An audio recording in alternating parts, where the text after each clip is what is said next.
Today with the Tesla Model S 85D. We both are really impressed with the car, but there definitely are some shortcomings that we want to talk about. Correct.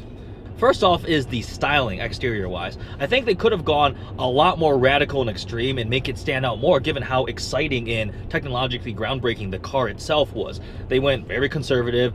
From the outside, it doesn't look that special. I don't think it's that good-looking of a vehicle, proportion-wise. Again, they probably styled it to have good aerodynamic qualities. But even the latest update to the newest lacking of the front grille, that makes it look way better.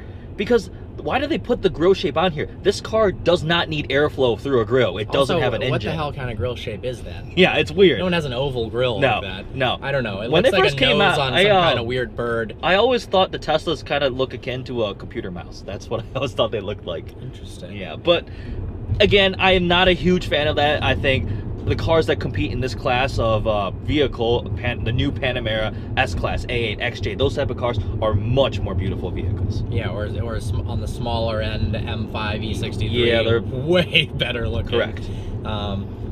Yeah, they could have done a better job, and I hope in the future they completely redesign the Model S instead of just changing the front a little bit. Yes. They come out with something cooler. Next up, the interior. It is Spartan, to say the least, and I'm a little bit disappointed because of packaging reasons. There are batteries in the floorboard, and you don't have a transmission and a drive shaft going through. You have so much more room to innovate and do some cool stuff, but they didn't. Instead, they didn't. The doors don't have anything on them. I mean, you've got one window switch and a door handle. That's about it. This looks like it's straight out of a minivan.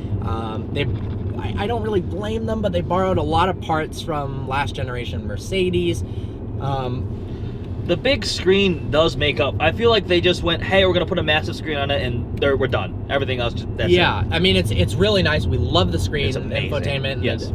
But the seat design is really boring, and for how much this car costs, this is $100,000 as spec. This isn't a $100,000 car interior. No. Not even Material close. quality, build quality is all right, but materials feel not up to par with the pricing level. Yeah, the leather is not very soft. It's like extremely hard. The steering wheel design is ugly. Yeah. The carbon fiber, I guess, looks nice, but it's a little chintzy. Kind of looks like it's wrapped. Overall, not very impressed with the interior. Yeah. Oh, we've got another stop sign. Here's another good thing. This is something we don't hate about it. Oh, yeah. That's fun. Something else that we hate about this car is the fact that there aren't that many dealerships around. The network has not been... Actually, Tesla doesn't like dealerships. They don't call them dealerships. They try to sell them like it would be an Apple store. You go in and order your car and it gets delivered at some point. But like in Michigan, if you want, the reason I've never been in a Tesla before is, one, I didn't know anybody with one, and I couldn't go and test drive one or even see one in a store. That could also be an issue if you need to get it fixed or worked on. In the case where an over-the-air update can't deal with it, you need a physical part change or something. For example, the owner of this car recently, when we first met him, he had a loaner Model S that was an old beat-up one that wasn't that nice, but it was because his car had been sent off to get fixed somewhere far away that was not close within driving distance. Yeah, the dealership thing is huge. Because they don't want to implement dealerships, a lot of states are against Tesla coming, especially Michigan with the big three and the automotive industry supporting the whole economy. That's a bummer. I wish there was Tesla stores here, Tesla showrooms, but there's not, and so it's very hard. I would never ever buy a car without test driving it. Yes. So it's really hard to get your hands on one in a lot of places. And that also, in those types of places, so they're going to have less supercharging stations and less accommodations to facilitate owning a Tesla. Yeah, correct. And if you live in a state where there aren't charging stations all over, it might be impossible, actually, to get from one part of the state to the other. Yes. I don't know if you can get to the Upper Peninsula in Michigan in a Tesla. In like a straight up drive, you might just have to like you stop at a friend's house on the way up? Leave it charging for 8 hours and then Yeah. you get back on the road. Yeah, that is again, electric car infrastructure has not developed to the point to match gas car infrastructure because they haven't been around for long enough on a mass-produced scale. They will fix that. It's becoming way less and less of an issue. But as far as actually test driving one, definitely an issue. You know what's weird? Do you remember a long time ago when Tesla said they were going to do there was a concept of they'd swap out your battery packs where you drive up and they swap in a brand new charged battery pack? What happened to that? It wasn't viable. It wasn't. There was some reason they didn't want other people to get bad quality batteries, like if you had a brand new car, and there were a lot of issues. Okay. It was more expensive than they thought, and it was an interesting way to get around the charging time type of problem. Definitely. But superchargers are pretty impressive. I mean, 50% charge in 20 minutes, not bad. Not bad at all. Well, next up is the performance. Now, this might seem counterintuitive, as you've all seen. I was raving about the launching. The P100D doing 0 to 60 in 2.4 seconds, and the instant torque at 0 RPMs, and the seamless, awesome acceleration. But the problem is, it's pretty much only good at one thing, and that's going 0 to 60. And really, it's going 0 to 30, where it's really the fastest. Yes. After that, the car definitely dies off. It loses steam, a characteristic of electric motors, and it can overheat, and it's really, really heavy. So in terms of this being a sports sedan, it's not really. It's got great acceleration, but that's about it. I mean, they tout that the lower center of gravity because of the batteries makes it handle better and it corners flat, but there are cars out there.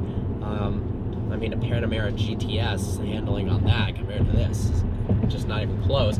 And you lap one of these around the track a bunch of times and the batteries overheat, and the problem is batteries are really sensitive to temperature, and when the temperature changes, whether it's super hot or super cold, you're gonna lose performance by a lot. Yes.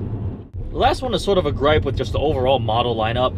So when the Model S first came out, there were what, 3 iterations? There was 60, I don't even know, because there's so many of them, and I was trying to go through, and Parker was trying to explain to me, he goes, so they first came out with the 60, and there was a 60D, and there was a 70, and a 70D, and an 85, 85D, P85, 90, 100. It's just a giant mash of numbers and letters. And the big problem with that is you get a Tesla like this, the owner got this one, an 85D, and like very quickly afterwards, it sort of became obsolete because it wasn't the top of the line anymore, because they updated with, hey, we're going to come out with 5 kilowatt more battery pack, so it's faster, it has better range. And then you're like, well, I just got this $100,000 car, it's not the top of the line. Yeah, you got the P85D, and it's like, oh, psych, P90D, and you're like, wow, 90's cool. Yeah. Nope, what? 100! And then like, P400D is coming out next month, and all of a sudden, your Tesla does 0 to 60 in 0.1 seconds, and the other people just, their car's a piece of shit. I just feel like 2.4 seconds is slow now. Yeah. I would be really annoyed. For example, if you think about it, let's just say you went and bought a brand new Mustang 5.0, and then 3 months afterwards they went, hey guys, guess what? We're adding an extra 50 horsepower than a Mustang 5.0 for the same exact price, and yours is now slower and outdated. Yeah. And by the way, you can upgrade, but it's going to cost you way more than it would have if you bought it initially. Yeah. It's my gripe with McLaren. You like McLaren so much, but they do the same thing. They do.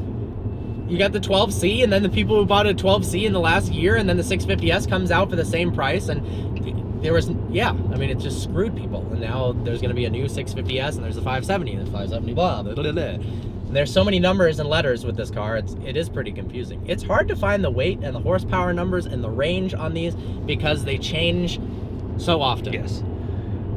But, I mean, regardless of the things that we said we don't like about it, it is a very impressive vehicle. It's showcasing the future. This is what the future will bring, or if not, it's an attempt to innovate. It is innovative for sure. I mean, Elon Musk is a freaking genius to do what he has done, and this car has had such great success.